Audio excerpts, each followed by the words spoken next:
Ancaman serius dari Asia.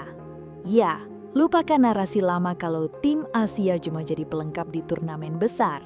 Di Piala Dunia FIFA 2026 ini, ada satu negara yang benar-benar ngerusak prediksi para pengamat sepak bola dunia.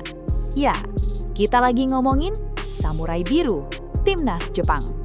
Dengan menahan imbang raksasa Eropa sekelas Belanda setelah Jepang tertinggal 2 kali, dan membantai Tunisia tanpa ampun dengan skor 4-0, Jepang sekarang bukan lagi tim yang datang buat dapat pengalaman di Piala Dunia, tapi mereka datang buat ngerebut trofi emas itu ke Asia.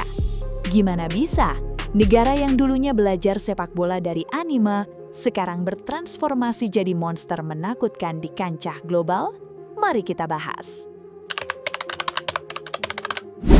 Piala Dunia 2026 ini benar-benar jadi panggung pembuktian kalau posisi Jepang sebagai wakil Asia paling kompetitif itu mutlak, nggak bisa diganggu-gugat. Banyak yang ngira grup mereka bakal jadi neraka, tapi nyatanya Jepanglah yang bikin neraka buat lawan-lawannya. Coba kita lihat pertandingan epik waktu mereka lawan Belanda. Di atas kertas, Belanda diunggulkan dengan materi pemain bintang mereka. 2 kali Jepang tertinggal, dan disinilah keajaiban itu terjadi. Alih-alih panik dan main bertahan, skuad asuhan Hajime Moriyasu justru makin agresif. Kedisiplinan taktik mereka luar biasa. Mereka bisa bangkit 2 kali dari ketertinggalan dan memaksakan hasil imbang. Mentalitas kayak gini cuma dimiliki oleh tim-tim kelas elit dunia. Gak berhenti di situ, konsistensi mereka diuji lagi waktu ketemu Tunisia. Hasilnya, Tunisia dibantai habis.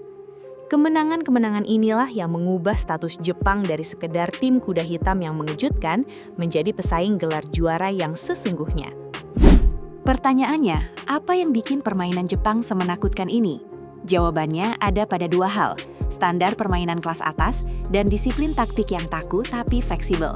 Dan semua itu berakar dari sang arsitek, Hajime Moriyasu. Moriyasu berhasil nanamin mentalitas pantang menyerah khas samurai ke dalam dada tiap pemain. Waktu lawan tim-tim tangguh dari Eropa atau Amerika yang punya postur fisik lebih besar, Jepang nggak minder sama sekali. Mereka nutupin kekurangan fisik itu dengan kecepatan sirkulasi bola dan pressing ketat yang bikin lawan nggak berkutik. Evolusi sepak bola Jepang kelihatan banget dari cara mereka transisi dari bertahan ke menyerang. Begitu lawan kehilangan bola, dalam hitungan detik kotak penalti lawan udah penuh sama pemain Jepang. Ini gila banget sih intensitasnya. Nah, selain taktik pelatih, performa mengerikan Jepang ini juga digerakkan oleh mesin-mesin gol di lini serang mereka. Jepang sekarang punya kuartet maut yang ditakuti bek-bek top Eropa. Pertama, kita punya Ayase Ueda di lini depan sebagai ujung tombak yang makin klinis. Lalu di sektor sayap, ada kombinasi kecepatan murni dari Junya Ito dan kelincahan magis Kaoru Mitoma. Kalian pasti tahu gimana Mitoma kalau udah megang bola di sisi kiri, bek manapun pasti gemeteran. Dan sebagai otak serangan, ada Daichi Kamada yang punya visi bermain super cerdas. Kreativitas Kamada dalam ngasih umpan-umpan manja inilah yang bikin lini serang Jepang kelihatan sangat hidup dan berbahaya dari segala lini. Gak heran kalau lini pertahanan tim sekelas Belanda pun bisa jebol sama kombinasi mereka. Melihat performa mereka yang makin konsisten dan mengerikan, rasanya gelar juara dunia bukan lagi sekedar mimpi di siang bolong buat Jepang. Mereka udah punya segalanya, taktik matang, mental juara, dan skuad bertabur bintang Eropa. Gimana menurut kalian? Apakah langkah Samurai Biru di Piala Dunia 2026 ini bakal berakhir sampai ke babak final dan mencetak sejarah baru buat sepak bola Asia? Atau langkah mereka bakal terhenti di fase berikutnya? Coba tulis prediksi kalian di kolom komentar di bawah ya.